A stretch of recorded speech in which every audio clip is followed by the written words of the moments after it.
setiap berapa kilometer kita kena spray chain loop dekat rantai? Bagus soalan ni. Ikut pengalaman aku untuk cuaca Malaysia, kebanyakannya buat range adalah 500 ke 1000 kilometer. Itu normally kalau cuaca panas. Tapi kalau cuaca hujan lebat, banyak hujan, biasanya dia akan jadi lebih pendek. Sebab apa? Bila cuaca hujan, so rantai akan kena air, kena habu, kena debu apa semua, kena lecak apa semua, akan buat rantai korang tu, dia punya salutan minyak apa semua akan mudah hilang. So mudah cepat kering. Sebab tu kalau musim hujan kau tengok rantai cepat berkarat, kering, rosak.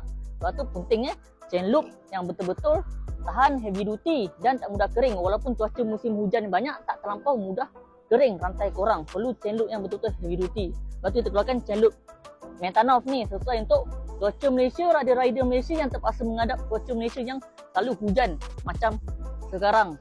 Alhamdulillah, rahmat Tuhan.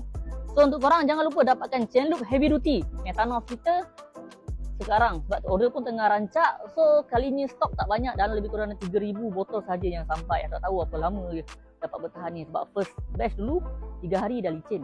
So boleh dapatkan sekarang.